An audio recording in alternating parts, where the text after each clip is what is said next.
हौसलों के तरकश में कोशिश का वो तीर जिंदा रख, हार जा जिंदगी में चाहे सब कुछ मगर फिर से जीतने की उम्मीद जिंदा रख।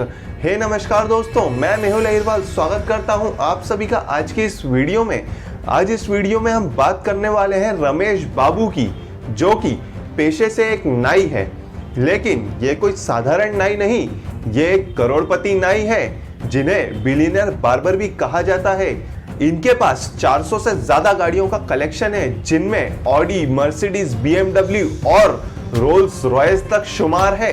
अब आप सोच रहे होंगे कि ये सब इन्हें विरासत में मिला है, लेकिन नहीं दोस्तों, ये सब इन्होंने अपनी मेहनत और काबिलियत के दम पर कमाया है। तो फिर भाई ये जरूर बाल काटने के बहुत तगड़े पैसे चार्ज करते होंगे, लेकिन ये भी गलत है दोस्तों। ये नॉर्मल सैलून की तरह 150 से 200 रुपए ही चार्ज करते हैं बाल काटने के। तो फिर ये सब गाड़ियां आई कहां से? तो इनकी स्टोरी जानने से पहले मैं आप सभी को बता दूं कि इस चैनल पर मैं इसी तरह की बिजनेस मोटिवेशन और बिजनेस केस स्टडीज लाता रहता हूं। तो अगर आप चैनल पर नए हैं तो चैनल को अभी जाकर सब्सक्राइब कर लीजिए और बेल आइकन प्रेस करिए ताकि आपको लेटेस्ट अपडेट्स मिलती रहे। तो आइए अब हम जानते हैं रमेश बाबू की कहानी शुरुआत से। रमेश बाबू का जन्म बेंगलुरु के एक मध्यम वर्गीय परिवार में हुआ। इनके पिता हेयर सैलून चलाते थे, लेकिन जब ये 7 साल के थे तब इनके पिता की अचानक हार्ट अटैक आ जाने के कारण मृत्यु हो गई।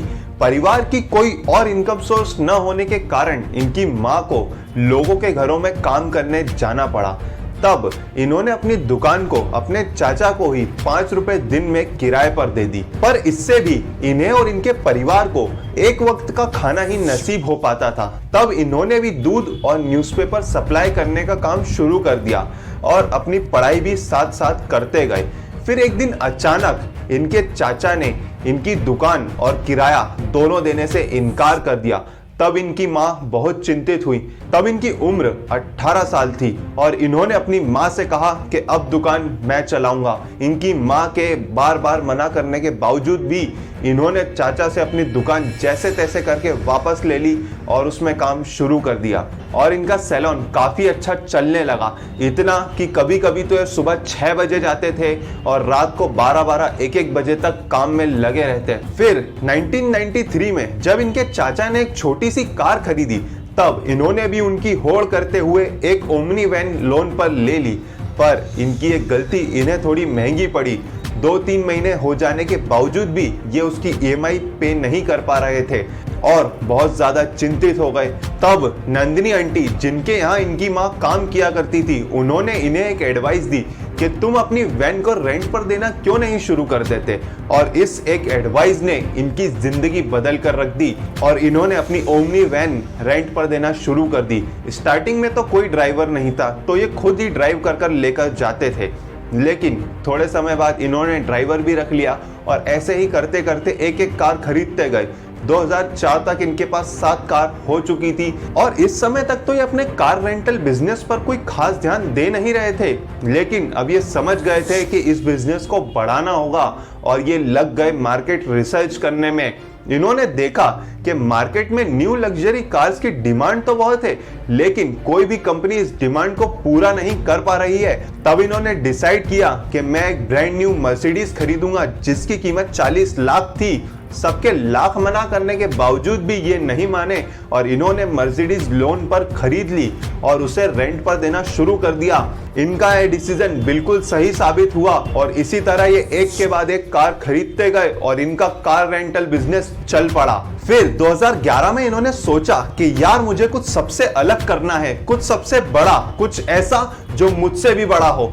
तब इन्होंने रोल्स रॉयस लेने की ठानी, जिसकी कीमत 3.5 करोड़ रुपए थी।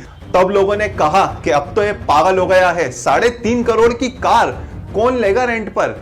फिर भी इन्होंने रोल्स रॉयस खरीदी और उसे 60,000 रुपए दिन पर किराए पर चलाना शुरू कर दिया और इनका ये डिसीजन भी बिल्कुल सही निकला। इस कार के कारण अमिताभ बच्चन, ऐश्वर्या राय और शाहरुख खान जैसी बड़ी बड़ी हस्तियां इनके कस्टमर्स हैं और आज इनके पास 400 से ज्यादा गाड़ियां हैं, जिसमें से 120 तो लग्जरी कार्स हैं। इन्होंने 150 से ज्यादा ड्राइवर्स रखे हुए हैं और आज इनकी लगभग सारी गाड़ियां डेली रेंट पर ही रहती हैं।